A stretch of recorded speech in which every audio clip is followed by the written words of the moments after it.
یہ ایک چھوٹے سے گاؤں کی کہانی ہے۔ ایک ایسے گاؤں کی جہاں زندگی سادہ تھی مگر دل خالص تھے۔ اس گاؤں کا نام نورپور تھا۔ کچی گلیاں، مٹی کے گھر اور ہر چہرے پر صبر کی لکیر۔ اسی نورپور میں ایک نوجوان رہتا تھا۔ اس کا نام احمد تھا۔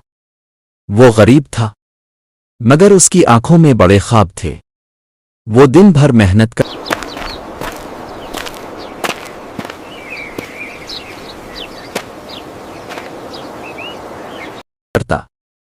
اور رات کو اپنی ماں کے پاس بیٹھ کر سکون تلاش کرتا۔ احمد کی ماں ایک نیک دل اور صابر عورت تھی۔ اس کے چہرے پر عمر کی لکیریں تھیں مگر آنکھوں میں دعا کی روشنی۔ وہ اکثر احمد سے کہتی، بیٹا، دولت ہاتھ کی میل ہے، اصل دولت سچائی اور صبر ہے۔ احمد خاموشی سے سنتا، ماں کے ہاتھ چومتا اور دل میں ایک وعدہ کر لیتا کہ وہ کبھی اپنی ماں کو مایوس نہیں کرے گا۔ یہی تھا احمد کا خاموش وعدہ۔ احمد کی زندگی آسان نہ تھی۔ صبح سویرے اٹھتا، کبھی کھیتوں میں کام، کبھی بازار میں مزدوری اور کبھی کسی دکان پر بوجھ اٹھانا۔ تھکن اس کے جسم میں ہوتی مگر شکایت اس کی زبان پر کبھی نہ آئی۔ وہ جانتا تھا کہ محنت کبھی رائے گا نہیں جاتی۔ ایک دن نورپور میں خبر پھیلی کہ شہر سے ایک امیر تاجر آیا ہے جو لوگوں کو کام دے گا۔ گاؤں کے سب لوگ جمع ہو گئے۔ احمد بھی وہاں پہنچا۔ تاجر نے احمد کو دیکھا اور کہا، یہ کام امانت کا ہے، اگر نقصان ہوا تو ذمہ داری تمہاری ہوگی۔ احمد نے ایک لمحہ سوچا اور پھر کہا، میں ایمانداری سے کام کروں گا۔ کام شروع ہو گیا۔ احمد دن رات محنت کرنے لگا۔ ہر حساب صاف، ہر چیز درست۔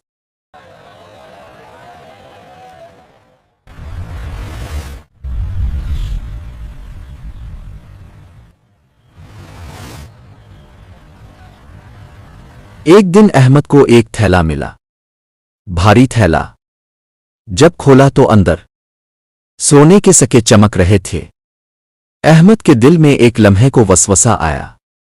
چاروں طرف دیکھا، کوئی موجود نہ تھا مگر اسی لمحے ماں کی آواز اس کے کانوں میں گونجی، بیٹا، امانت میں خیانت مت کرنا۔ احمد کے ہاتھ کانپ گئے۔ اس نے آنکھیں بند کیں، گہری سانس لی اور تھیلا وہیں رکھ دیا جہاں سے ملا تھا۔ اگلے دن ہنگامہ مچ گیا۔ تاجر کے سکے کم تھے۔ سب کی نظریں احمد پر آ گئیں۔ تاجر نے غصے میں کہا، تم نے ہی چوری کی ہے۔ احمد خاموش رہا۔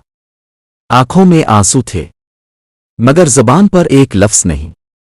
اسے نوکری سے نکال دیا گیا۔ وہ خالی ہاتھ گھر لوٹ آیا۔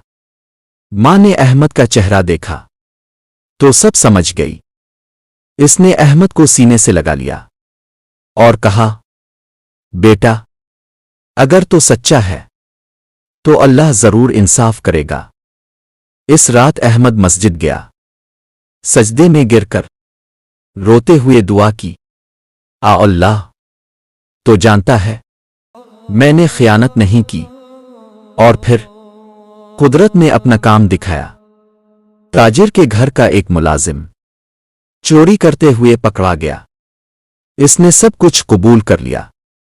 تاجر کو اپنی غلطی کا احساس ہوا۔ وہ شرمندہ ہو گیا۔ اگلے دن وہ خود احمد کے گھر آیا۔ اس کے قدموں میں بیٹھ کر معافی مانگی۔ کہا، احمد، تم جیسا ایماندار انسان میں نے کبھی نہیں دیکھا۔ اس نے احمد کو اپنے کاروبار میں شریک بنا لیا۔ وقت گزرتا گیا۔ احمد کامیاب ہوتا گیا مگر اس کا دل آج بھی ویسا ہی سادہ تھا۔ وہ غریبوں کی مدد کرتا، سچائی کی مثال بنتا۔ ایک دن اس نے اپنی پہلی کمائی ماں کے ہاتھ میں رکھی۔